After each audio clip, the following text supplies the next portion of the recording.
Hi everyone, welcome back to the channel. Today, we're going to talk about a good old fan favorite. And when I say that, there's probably a lot of other names that you would expect first, but no! We're talking about Goldmary.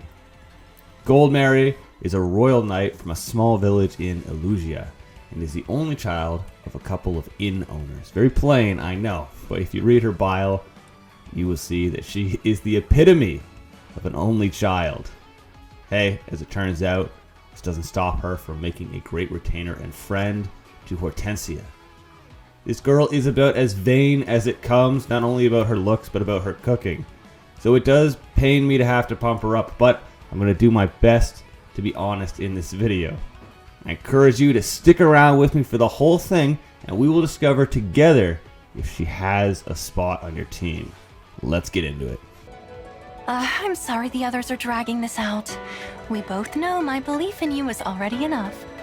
You get Goldmary for the first time in chapter 16, which honestly is kind of late game for her character, but this chapter is called Seashore Travel.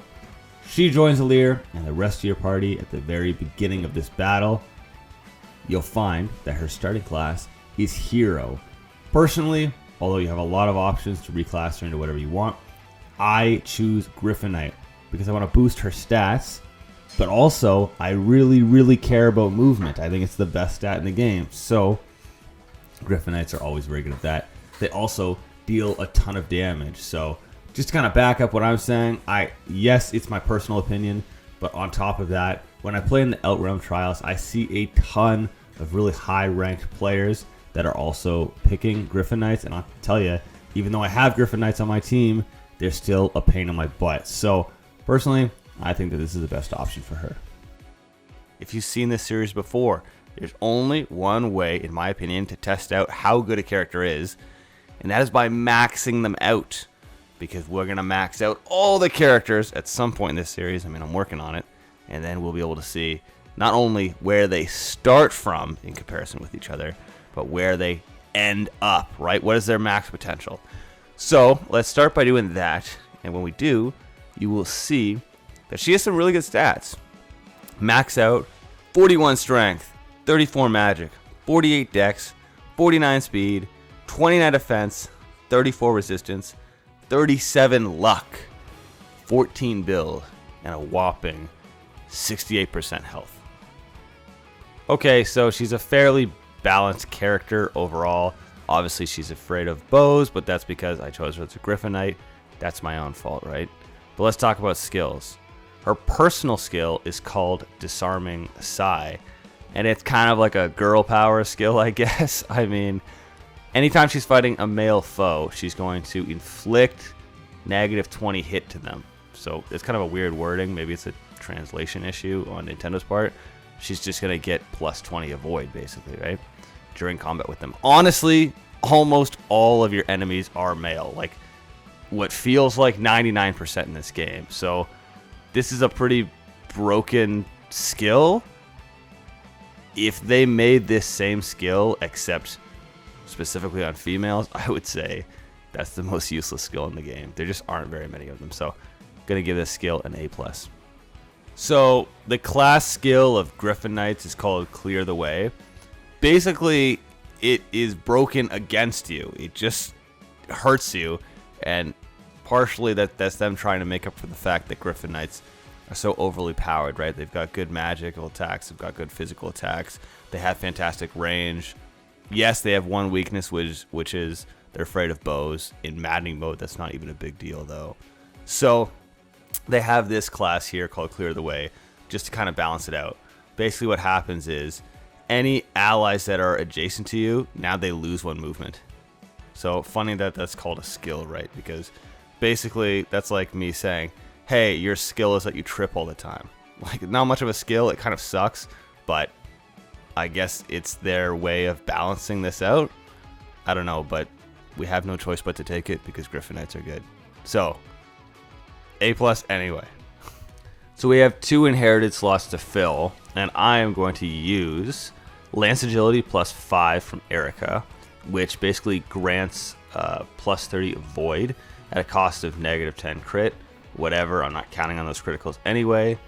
but that's only when you're using a lance.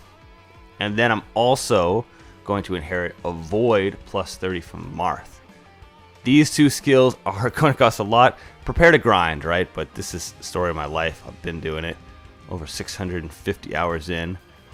You guys are the only thing keeping me sane at this point. But anyway, this is going to cost you 8,500 SP in total. But trust me, it's going to be worth it. This character has potential to be OP. Okay, let's talk weapons for a second. I say you should equip the following.